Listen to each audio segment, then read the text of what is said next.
हर हर महादेव, भोले बाबा की जय।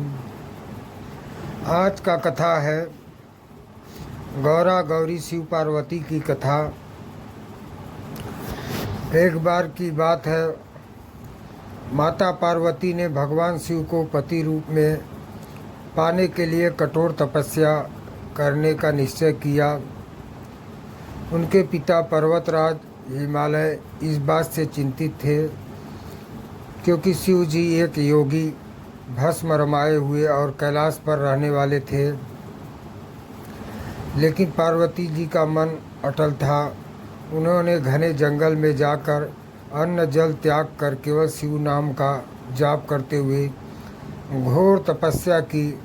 वे गर्मी, सर्दी और वर्षा सभी का सामना करती रही। उनकी तपस्या की तीव्रता से तीनों लोग काँप उठे। भगवान शिव जो अंतर्यामी है, पार्वती जी की अटूट भक्ति से अत्यंत प्रसन्न हुए। उन्होंने उनकी परीक्षा लेने का निश्चय किया। वे एक वृद्ध ब्राह्मण का रूप धारण कर पार्वती जी के सामने प्रकट हुए। ब्राह्मण ने पार्वती जी से पूछा, हे देवी, आप इतनी कठोर तपस्या क्यों कर रही हैं? आप इतनी सुंदर हैं, आप तो कोई भी राजकुमार मिल सकता है। आप इस ऐसे शिव के लिए क्यों तपस्या कर रही हैं, जो शमशान में रहते हैं, भस्म लगाते हैं और जिनके पास कुछ भी नहीं है? ब्राह्मण ने शिव जी की कई तरह से निंदा की ताकि पार्वती जी का मन डगमगा जाए, लेकिन पार्वती जी अपने निश्चय पर अडिग रही।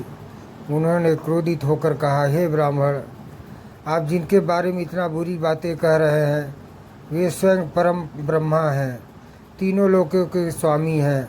आप उन्हें नहीं जानते। मैं अपना जीवन त्याग दूंगी, पर किसी को और को पति के रूप में स्वीकार नहीं करूंगी। पार्वती जी की इस अटूट श्रद्धा और प्रेम को देखकर भगवान शिव अपने असली स्वरूप में प्रकट हुए। उन्होंने पार्वती जी को दर्शन दिए और कहा, हे पार्वती, तुम्हारी भक्ति से मैं अत्यंत प्रसन्न हूँ। तुम्हारी तपस्या सफल हुई। मैं तुम्हें अपनी पत्नी के रूप में स्वीकार करता हूँ।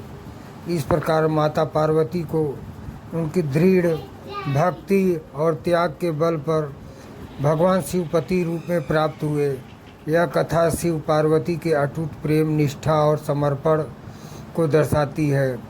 यही कारण है कि उन्हें गौरा गौरी के रूप में पूजते हैं और उनका विवाह सनातन प्रेम का प्रतीक माना जाता है।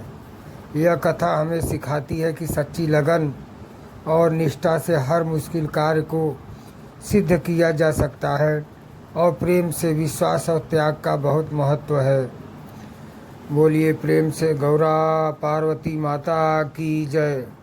हर हर महादेव, भोले शंकर भगवान की जय।